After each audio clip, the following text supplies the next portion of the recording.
नमस्कार दोस्तों, स्वागत है आपका उज्जवल नेट क्लासेस में। आज मैं आपके साथ में एक बहुत ही इम्पोर्टेंट और बहुत ही कंफ्यूजिंग टॉपिक जो है उस पर डिस्कशन करने वाली हूँ, जो भी आरपीएससी असिस्टेंट प्रोफेसर एग्जाम के लिए अप्लाई करने जा रहे हैं, जिसकी लास्ट डेट 8 दिसंबर 2020 है। तो इसमें एक बहुत ही कंफ्यूजिंग चीज है जो गुड एकेडमिक रिकॉर्ड कहा जाता है। तो बहुत सारे स्टूडेंट्स इसमें मैंने देखा है कि कंफ्यूज हो रहे हैं कि इसमें हम एलिजिबल है या नहीं, क्योंकि इसमें जो पीडीएफ दी गई है और मैंने आपको इस एडवर्टाइजमेंट के बारे में डिटेल्स तो दी थी, पर मुझे लगता है कि इसे थोड़ा और डिटेल में आपके साथ में डिस्कस करना जरूरी है।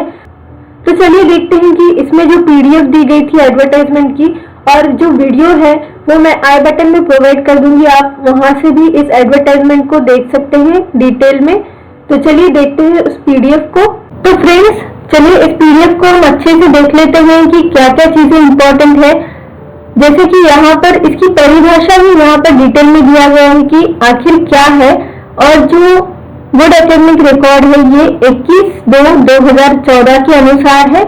तो देखिए यहाँ पर क्लियरली मेंशन है कि good academic record means an average of at least 55% marks in 3 examinations preceding to masters degree with at least 50% marks in graduation and any one of secondary या फिर high school, higher secondary या senior secondary और equivalent grades in the point scale where grading system is followed without including any grace marks and or rounding off to make it 55% or 50% as the case may be।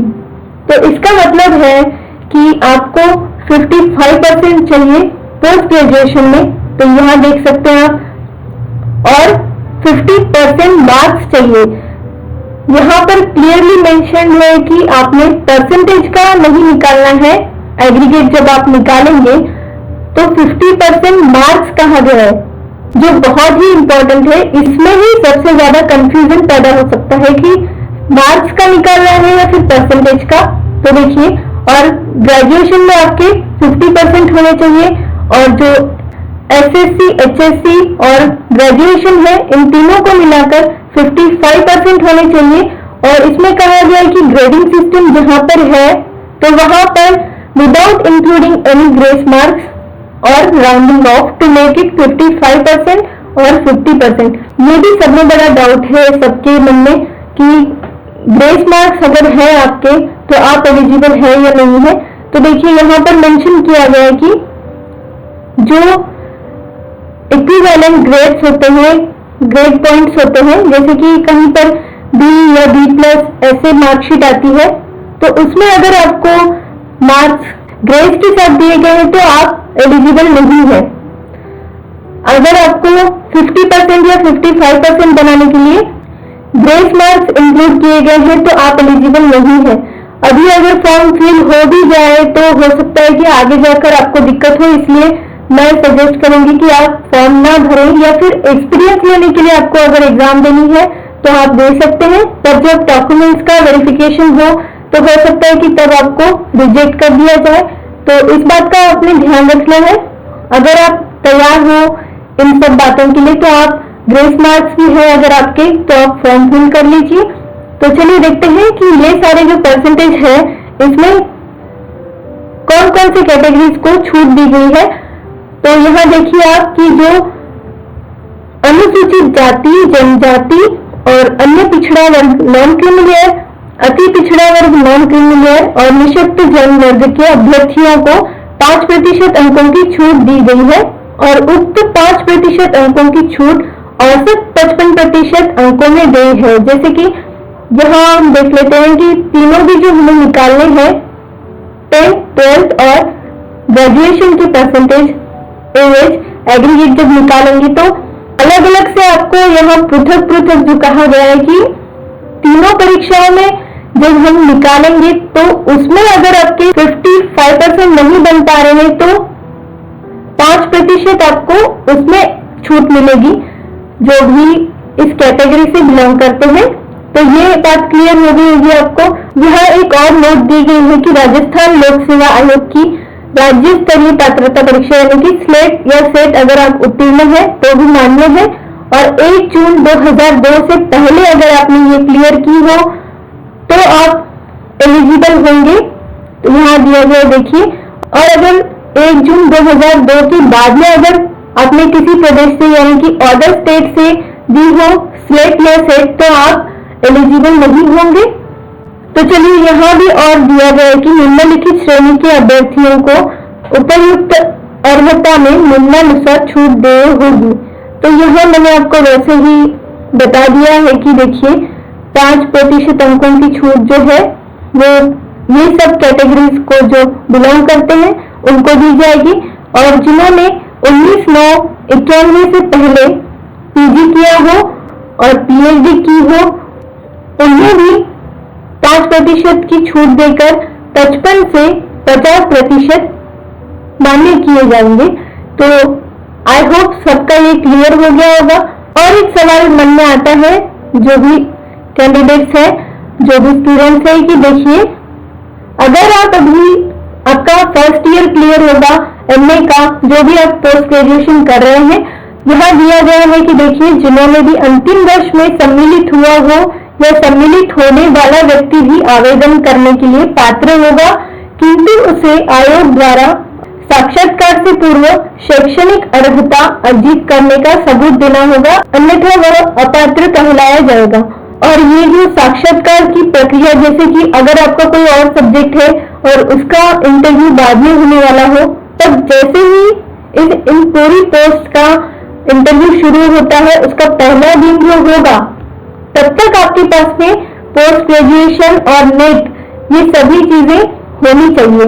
तो अगर जो first year में है या फिर second year में है MA के तो वो भी फॉर्म भर सकते हैं क्योंकि ये भर्ती बहुत ही लंबी चलती है। कम से कम 3-4 साल तो लग ही जाते हैं क्योंकि पहले की जो थी जो 2014 में आई थी वो 2018 में उनको अपॉइंटमेंट्स मिली है। तो इसलिए मैं कहूँगी जो भी पीजी कर रहे हैं और नेट की तैयारी कर रहे हैं उन्होंने जरूर ये फॉर्म भरना भी चाहिए क्योंकि बहुत ही अच्छी भर्ती आई हुई है। तो जो भी असिस्टेंट प्रोफेसर बनना चाहते हैं तो आई होप आपको ये सभी जानकारी बहुत ही अच्छे से समझ में आई होगी। तो चलिए मैंने आपको एक एग्जांपल के थ्रू दिखाया है कि अपने गुड एकेडमिक रिकॉर्ड कैसे चेक करना है अपना आप एलिजिबल है या नहीं है ये कैसे देखना है। मैंने जो एग्जांपल आगे एक्सप्लेन किया है वो किसी ओपन कैटेगरी का अगर कैंडिडेट हो तो उसके अगर इतने मार्क्स होते हैं 10th 12th ग्रेजुएशन और पीजी में तो वो एलिजिबल होगा या नहीं और 3 साल का कैसे निकालना है आपने वो भी बहुत ही अच्छे तरीके से एक स्लाइड के थ्रू आपको समझाया है। तो चलिए देखते हैं वो स्लाइड। एक शॉर्ट में मैंने एक पीडीएफ बनाई है तो ये अगर आपको चाहिए तो मैं टेलीग्राम चैनल जो हमारा उज्जवल नेट क्लासेस है उस पर शेयर कर दूंगी। आप वहां से इसे डाउनलोड कर लीजिए और आपकी परसेंटेज चेक कर लीजिए कि आप ये सब जो मैंने यहाँ पर मेंशन किया है ये सब आपका है या नहीं है। तो देखिए 10th और 12th दोनों में से किसी एक परीक्षा में आपको 50% कंपलसरी है विदाउट ग्रेस मार्क्स और बीए बीएससी बीकॉम जो भी आपका ग्रेजुएशन है उसमें 50% कंपलसरी है। तो यहाँ ये जो तीनों भी चीजें हैं 10th 12th और ग्रेजुएशन इन तीनों की आपको मिलाकर 55% या इससे ज्यादा होने चाहिए विदाउट ग्रेस मार्क्स। और ओबीसी एससी एसटी और एमबीसी इन कैटेगरीज को 5% की छूट है और मास्टर्स में अगर किसी को 55% है और ये कैटेगरीज में है अगर आप तो ओबीसी एससी एसटी और एमबीसी और डिसेबल्ड अगर किसी के इनमें से 50% है तो वो एलिजिबल है। पर अगर ओपन कैटेगरी से है तो उनको 55% मस्ट है। और यहाँ ऊपर भी ऐसा ही रहेगा जनरल कैटेगरी के जो भी कैंडिडेट्स रहेंगे और अंतिम योग्यता रहेगी नेट या सेट। सेट भी जो होगा वो राजस्थान का होना चाहिए और 2009 से पहले एमफिल या पीएचडी की है तो नेट की आवश्यकता नहीं है। तो चलिए अगली स्लाइड में हम देख लेते हैं कि किस तरह से मैंने ये बहुत ही आसान तरीके से मैंने एक एग्जाम्पल लेकर आपको समझाया कि आपने किस तरह से आपका परसेंटेज चेक करना है। तो चलिए देखते हैं। तो देखिए GAR विथ एग्जाम्पल तो यहाँ मैंने बहुत से स्टूडेंट्स को ये कंफ्यूजन हो सकता है कि जो परसेंटेज है इसका एग्रीगेट निकालना है या टोटल मार्क्स का। तो मैं यहाँ पर आपको परसेंटेज कैसे निकालना है वो नहीं समझाऊंगी क्योंकि वीडियो बहुत लंबी हो जाएगी। मैं एक्सपेक्ट करती हूँ कि सभी को परसेंटेज निकालना आता ही होगा ऑब्वियसली, जो भी फॉर्म भरने जा रहे हैं।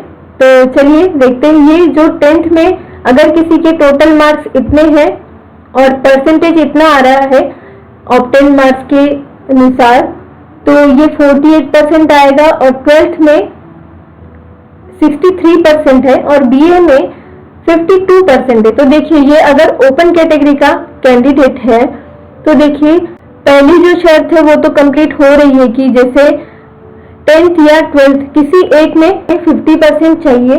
तो देखिए अगर किसी को 10th में नहीं है 50% और 12th में अच्छे हैं तो वो भी एलिजिबल है, या इसके उल्टा भी अगर किसी का होता है 48% अगर 12th में है और 63 10th में है तो वो भी एलिजिबल है।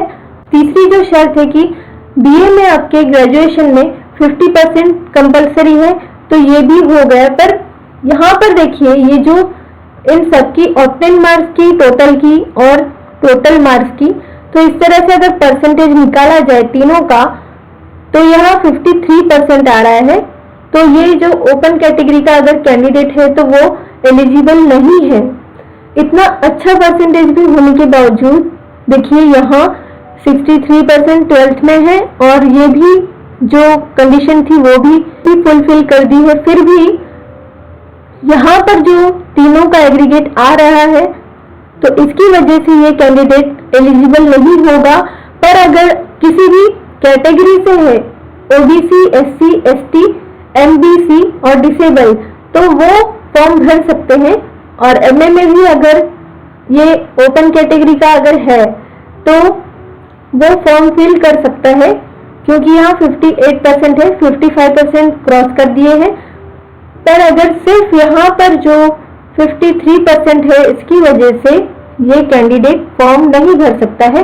तो आई होप आप सबको ये एग्जाम्पल के थ्रू बहुत ही अच्छे से GAR यानी कि गुड एकेडमिक रिकॉर्ड समझ में आया होगा कि आपको परसेंटेज का एग्रीगेट निकालना है या मार्क्स का। तो देखिए यहाँ पर इस तरह से मैंने आपको पहले PDF भी बताई है कि मार्क्स का ही निकालना है।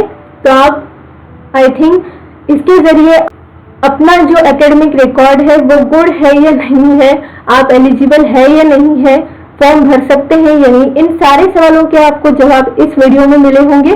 तो अगर आपको ये इन्फॉर्मेशन हेल्पफुल लगी हो तो वीडियो को लाइक कर दीजिए और अपने जो भी फ्रेंड्स इस फॉर्म को फिल करने जा रहे हैं उनके साथ भी शेयर कीजिए ताकि उनको भी पता चले कि आखिर गुड एकेडमिक रिकॉर्ड क्या है।